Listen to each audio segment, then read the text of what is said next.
Reserve बँकेचे नवे governor म्हणून संजय मल्होत्रा यांची नियुक्ती करण्यात आली आहे। विद्यमान गव्हर्नर शक्तिकांत दास यांचा कार्यकाळ उद्या संपणार आहे। डिसेंबर 2018 मध्ये दास यांची नियुक्ती गव्हर्नरपदी करण्यात आली। त्यांना 2 वेळा मुदतवाढ देण्यात आली। दास हे दुसरे सर्वाधिक काळावरती पदावरती राहणारे गव्हर्नर आहेत।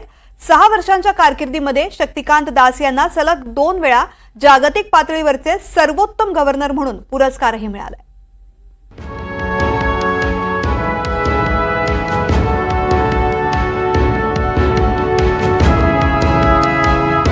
10 डिसेंबरला गव्हर्नर शक्तिकांत दास रिझर्व्ह बँकेच्या याच इमारतीच्या 18व्या मजल्यावरील ऑफिसमधलं काम संपवणार आहे। डिसेंबर 2018 मध्ये तत्कालीन महसूल सचिव शक्तिकांत दास यांनी गव्हर्नर पदाची धुरा स्वीकारली। गेली जवळपास 6 वर्ष दास आपल्या अर्थव्यवस्थेचा डोलारा समर्थपणे सांभाळत आहेत। जागतिक अर्थकारणाला गेल्या 6 वर्षात अनेकदा वेगवेगळी ग्रहणं लागली। कधी कोरोना, कधी रशिया युक्रेन यांच्यातलं युद्ध, तर कधी इस्रायल पॅलेस्टाईन यांच्यातली धुमश्चक्री।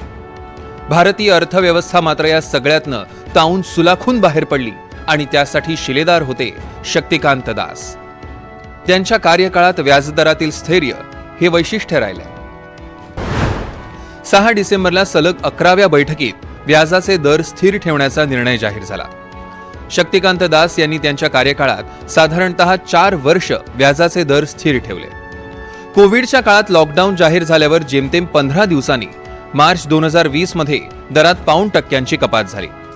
त्यानंतर लगेच 2 महिन्यांनी म्हणजेच मे 2020 मध्ये पुन्हा एकदा 0.4% कपात करून रेपो दर 4% आला।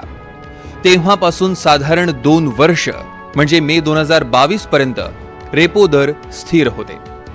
मे 2022 ते फेब्रुवारी 2023 या 10 महिन्यांच्या काळात रेपो दरांमध्ये 2.5% वाढ झाली। तेव्हापासून आजच्या म्हणजे जवळपास 1.5 वर्षापासून व्याजाचे दर स्थिर आहेत। एक दरी झाली होती, आपण बघितलं तर सरकार आणि रिझर्व्ह बँकेमध्ये ती त्यांनी दरी भरून काढली आणि सामंजस्य निर्माण केलं। आणि ह्या सगळ्या गोष्टी होत असताना जे गव्हर्नमेंटचं जे आपण बॉरोईंग असतं म्हणजे कोरोनाच्या काळामध्ये ते 16 वर्षातला निच्चांक होता। त्यांनी पहिल्या हाफमध्ये जवळजवळ 5.82% बॉरोईंग केलं होतं। या सर्वाचं एक द्योतक म्हणूनच मला वाटतं त्यांना लागोपाठ 2 वर्ष सर्वोत्तम बँकरचा एक जागतिक अवॉर्ड मिळालं। डॉक्टर दास हे मितभाषी गव्हर्नर म्हणून ओळखले जातात आणि एकूण त्यांचा जर विचार केला तर वित्त मंत्रालयातला त्यांचा अनुभव हा खूपच फायदेशीर ठरला। आणि एकूण म्हणजे महागाई कंट्रोल करताना सुद्धा कुठल्याही परिस्थितीमध्ये जी GDP ग्रोथ आहे ह्याला पण बाधा येणार नाही याची त्यांनी काळजी घेतली आणि संबंध चांगले ठेवले। दास यांच्या जागी सरकारनं संजय मल्होत्रांची नियुक्ती केली आहे। मल्होत्रांना प्रशासकीय सेवेचा 33 वर्षांचा अनुभव आहे। नवे गव्हर्नर संजय मल्होत्रा 1990च्या बॅचच्या राजस्थान केडरचे IAS अधिकारी आहेत। त्यांनी याआधी वित्त मंत्रालयातील कर विभागात काम केलंय। शिवाय खनिकर्म मंत्रालय, माहिती तंत्रज्ञान मंत्रालय आणि ऊर्जा मंत्रालयातील विविध पातळ्यांवर गेली 33 वर्ष काम केलंय। मल्होत्रांनी पब्लिक पॉलिसी या विषयात अमेरिकेतील प्रिन्स्टन विद्यापीठातनं मास्टर पर्यंतचं शिक्षण पूर्ण केलंय। त्याआधी ते IIT कानपूरचे कम्प्युटर इंजिनियर आहेत। शक्तिकांत दास यांनी रिझर्व्ह बँकेची धुरा हाती घेतली त्यावेळी वाढलेली महागाई आणि घटलेला विकास दर अशी भारतीय अर्थव्यवस्थेची स्थिती होती। आज 6 वर्षांनंतर पुन्हा एकदा अगदी तशीच स्थिती आहे।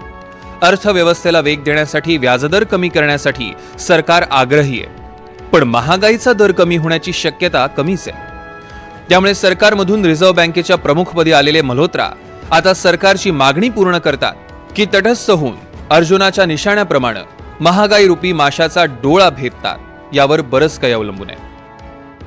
निनाद झारे, NDTV मराठी।